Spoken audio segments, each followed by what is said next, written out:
حبايبي احنا جايبين النهارده يا حبايبي كاليماري. ده الموسم بتاعه كاليماري حشو.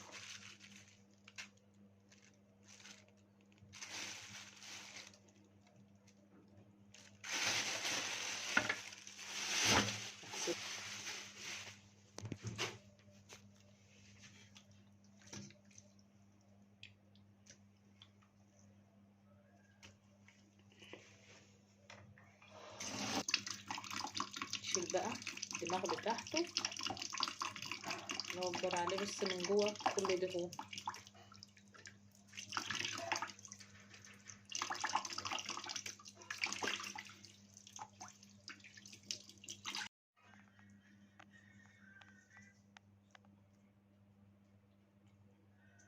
وقلبه من جوه نضيف، يا دوبك شلنا الراس، فيه زي دهون من جوه، نضيف جدا،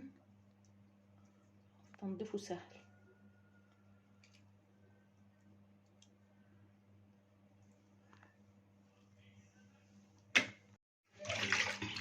حبايبي نضيف اهو، وبيبقى الشوكه بتاعته صغيره كده ما تسكرش اهي، هي دي اللي بتبقى بس فيه. البنضيف اهو زي القشطه.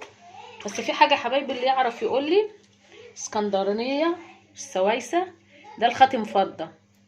انا اتفاجئت بعد ما نضفت السمك ان هو ادى اللون ده من الماده اللي هي اللي بتبقى الحته الماده السوداء اللي فيه دي، المصران الاسود اللي فيه اللي عمل كده. عشان انا نضفت طبعا الدماغ، شلت العين اللي فيه السوداء، بس مش بيبقى فيها الا العين كده ومصران اسود. معانا طاسه على النار، نحط فيها 4 معالق زيت. طبعا الكاليماري بتاع حبايب اهو مغسول، غسل واتنضف زي الفل. عندنا جايبه نص كيلو جمبري، ودي يعتبر الرجول بتاعته. هنزل بالبصل، معايا بصل مقطعاه مكعبات، وعندي فلفل الوان، وعندي قرن فلفل اخضر، رشه ملح،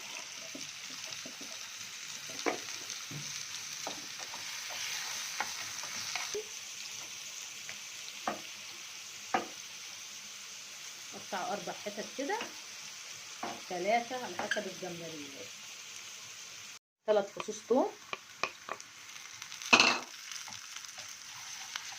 واخده تشويحه كده مع البصله. انا مش عايزاها تصفر، طلع ريحتها بس. بقى انا قطعت برضو الرجلين بتاعته، انزل بيها قبل الجمبري.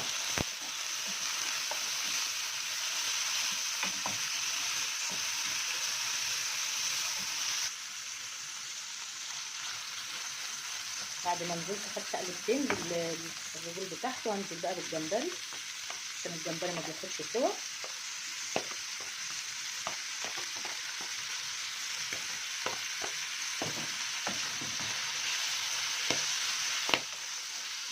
اللي بيفرقع ده السمك، معلقه صغيره ومعلقه فلفل اسود. انزل بنص معلقه هريسه، وده حسب الرغبه.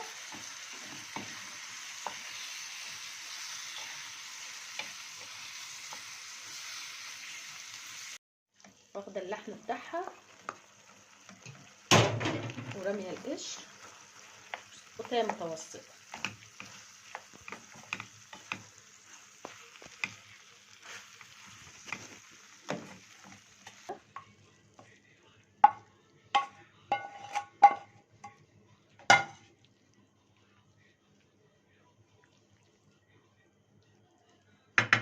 كاليماري مغسول ونضيف،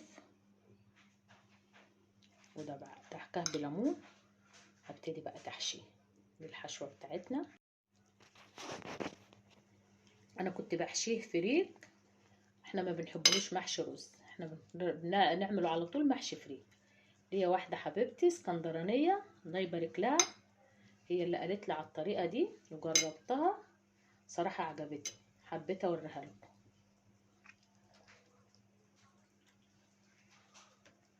عندنا الطاجن اهو، حاطه فيه بصل شرايح، فلفل، قطايه. هرص بقى، نعمل الكميه كلها ونرصها ونوريها لكم. انا جبت مكان مع الطاسه اللي عملت فيها، حطيت معلقه صلصه وشويه ميه.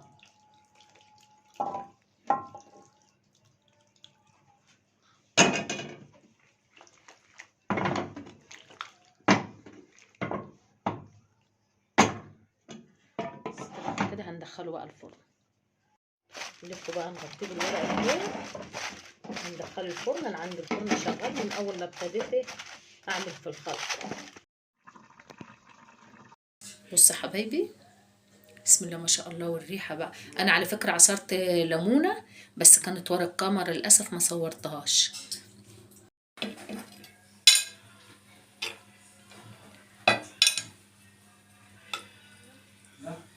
والصوص اللي تحت ده يا حبايبي على الرز، بسم الله ما شاء الله. لو عجبكم الفيديو ما تنسونوش اللايك والشير والاشتراك في القناه عشان يوصل لكم كل جديد.